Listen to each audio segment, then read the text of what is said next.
Hozir siz aytyapsiz-ku, bolaligimda yaxshi emas vaziyatlar ko'p bo'lgan deyapsiz-ku. Uje siz ochildingiz. Tushundingizmi?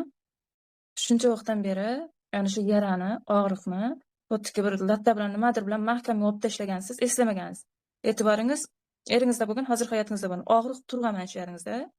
Siz ana shu davrga borganingizda og'riqni ochdingiz.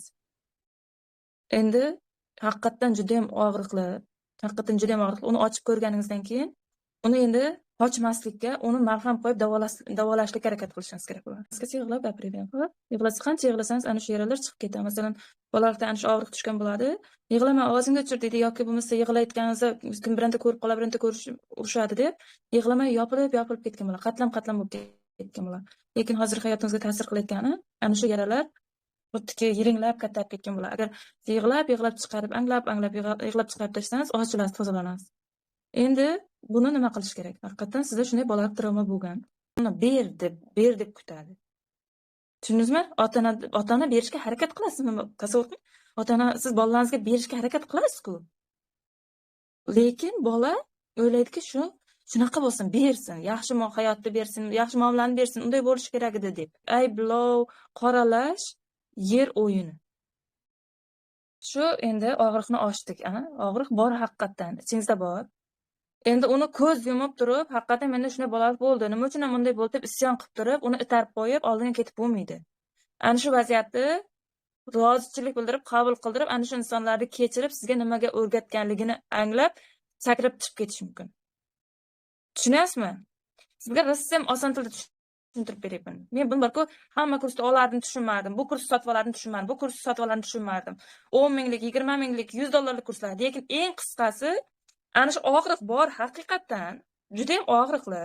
Lekin ana shu og'riqni siz o'sha insonlar kim bergan bo'lsa, kim zapis bo'lyapti, yozib olasiz.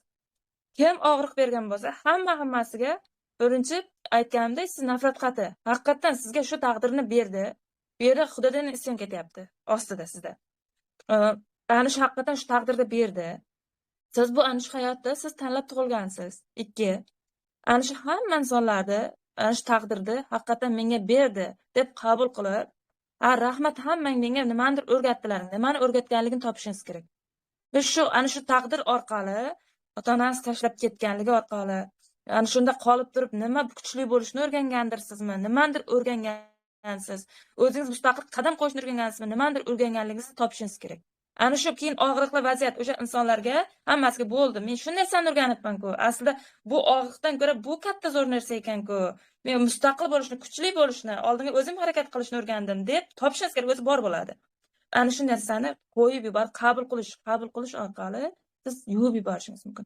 Qabul qilmay agarda siz o'sha haqiqatan menda og'riq bo'ldi, u ham akam urdi, bu nima urdi, enam otam xiyonat qilgan, onam bilan urushgan deb nima qilaversangiz, isyon ketaversa, qoralash, ayblash, norozichilik, hammasi pastki vibratsiyalar, pastga tortadigan qora kuchlar sizni pastga tortib ketadi. Lekin siz haqiqatan qiyin, lekin nima uchun berilganligini, siz bu orqali nimani olganligingizni bilsangiz, siz g'alabani chiqaradi. Ichidan tasavvur qiling, shuncha ko'mir, balchiq loy turibdi. Ana shuni siz yuvib tozalab ochganingiz, ichidan olmasni topganingizda siz olmasning egasi bo'lasiz. Nimaga erishganligingizni topishingiz kerak. Nima uchun sizga dars berildi? Yozganingizda men shuning uchun yozing degan edim. Nafrat qilib yozing dedim o'sha insonlarga. Men shu dars orqali nimani tushundim, nimani angladim? Bu sizning ichingizdagi narsa. Siz o'zingiz bilan o'zingiz asta-asta haqqoniy bo'lib, shu meni qiynagani orqali nimani o'rgandim? Mayli, ota-onam tashlab ketdi. Ota-onam tashlab ketgani orqali men nimani o'rgandim? Tushundingizmi? Asta-asta men hozir sizga nimalar beraman, praktikalar bor, yana asta-asta beraman. Prosta anglab, tushunib, bajargan tez ochadi. Tushundingizmi? Sizga hozir ayni ko'tarilish payti, ayni xuddiki tasavvur qiling, vulqon bo'lib turibdi. Ana shu vulqon paqqillab otilish payti. Butun tasavvur qiling, siz butun hayotingizda boshqacha dunyoni siz boshqacha ko'rib yurgansiz. Xuddi menga o'xshab, boshqa o'quvchilarga o'xshab. Dunyoni siz qoralashdan kecha otishingizni eshitdim. Aslida unday emas. Biz sizga hozir sanchiz aytgan edim. Biz dunyoni qanday ko'rsak, shunday bo'ladi. Qarang, siz miyangizda nima aylansa, shu sizga beriladi. Tushunyapsizmi? Miyangizda fikrlaringizga e'tibor bering deganim. Stop qonuni aytgan edim. Miyangizda sizning rossiyam negativlar aylanyapti. bugundan boshlab qiyin haqiqatdan. Nima uchun ham hayot nafrat deb hammasini kechirim praktikalarini beraman. Chiqib ketasiz. Qilolmas. Shuncha odam qildi, qilolmas. Men ham qildim, boshqa ustozlarim ham qilgan, siz ham qilolmas. Miyangizda shunday narsa aylanadi. Qarang, bu siz bo'lsangiz, siz miyangizda har kuni negativ narsalar aylanadi. Nima uchun menga bunaqa hayot berildi? Hayot kecha nima dedingiz? Jazolovchilardan iborat. Men borganimda hayot yomon deb aytaman dedingiz. Sizga tasavvur qilingki, sizni bir sayyoraga jo'natib, bor shu 7 sayyorasida bir nimadir o'rganib kelsiz, shuni bizga kelib aytib berasan. Yer qanaqa ekan deb siz jo'natdi. Siz kelib turib bu yerda hozir negativlarni ular unutsanadi. Siz u yerga boshqacha nima deydi? Gul dema, o'simlik dema olib borishning o'rniga siz bu yerda hozir pastki energiyalar, dunyo, nafrat, balchi qoralikdan iborat deb ushlashga harakat qilyapsiz. Miyangizda shu narsa aylanyapti. Bugundan boshlab stop qonishga tushirasiz. Yomon fikr keladi. Yomon fikr keladi miyangizga. Voy, erim xiyonat qilsa-chi?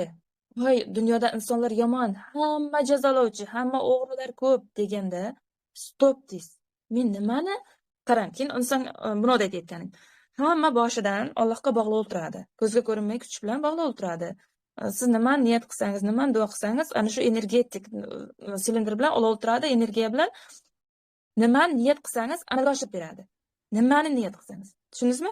Shuncha vaqtdan beri sizning boshingizda nima turgan edi? Dunyo yomon, dunyo jazolovchi, kecha WhatsAppda yozdingizku, ana shu narsalar turuvdi, miyangiz aylanyapti. Siz boshingizdan nima jo'natdingiz Xudoga? Nima kecha nima yozdingiz? Signal. Siz niyat jo'natdingiz. Tasavvur jo'natdingiz. Dunyo jazolovchi, dunyo beshafqat degan narsani jo'natdingiz. Keyin Alloh sizga nimani bersin? Siz jo'natgandan keyin. Yana shuni qaytaradi. Bu narsani sizga qaytarib tushiradi. Молодец. Tushundingizmi? Endi bugundan boshlab stop qonishga tushirasiz. Stop deysiz. Men nimani Allohga jo'natyapman? Stop. Bugundan boshlab men qaror qilaman. O'zim bilan o'zim qaror qilaman. Mana shu ichimda bor narsani tozalayman. Niyatga bog'liq. Sarvinoz, niyat qilishingiz kerak.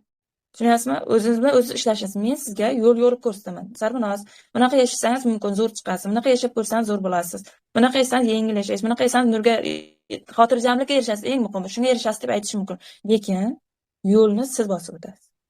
Bu sizning yo'lingiz. Siz mana shu yerda boshqarib, mashqlab, bajarib, ixlos bilan, ishonch bilan niyatlaringizni o'zgartirib, fikrlaringizga e'tibor berib, keyin yomon fikr kelsa tasavvur qiling. Hozir miyangizda ming xil fikr aylanyapti hozir. Men bu ma'lumotlar katta ma'lumotlar, hech eshitmagan odamga. Birdan miyangizga yomon fikr keldi. Voy, erim xiyonat qilsa, voy, insonlar yomon. Nimaga ota-onam shunaqa bo'lgan degan payt kelsa, sizda shu bitta narsa hayotingizga aylanaveradi. U aytgandek, jo'natasiz qaytib keladi, jo'natasiz qaytib keladi. Ana shu narsani stop.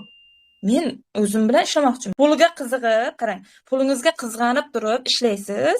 Keyin pul berib qo'ydim deb ishlaysiz dag'in. Pul shuncha pulga sotib oldim deb ishlaysiz. Ishlab turib, uni ishlashning orqasida siz natijaga erishasiz. Sizning natijangiz bo'ladi. Keyin ishlab ko'ray, men pul berganman, ishlab ko'ray deb ishlaysiz. Keyin qani yozib ko'rayin.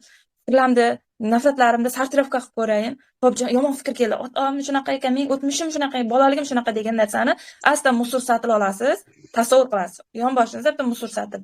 Shunday olasidan hammasini temir bo'ladimi, qanday ko'rinishda keladi, ana shu narsani shu musur satga otib yuboraverasiz.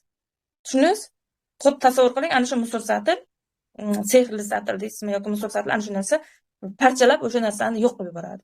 Ana shu narsa 21 kun qiling, mana shu stressingizdan ham qutulasiz. Endi eringizga baqirmoqchi bo'lsangiz, men nimani yaratyapman deysiz, nimani yana Allohga jo'natyapsiz. Sen unaqasan deganda eringizga siz nimaga ishonyapsiz? Ana shu eringizning shunaqaligiga ishonyapsiz va jo'natyapsiz.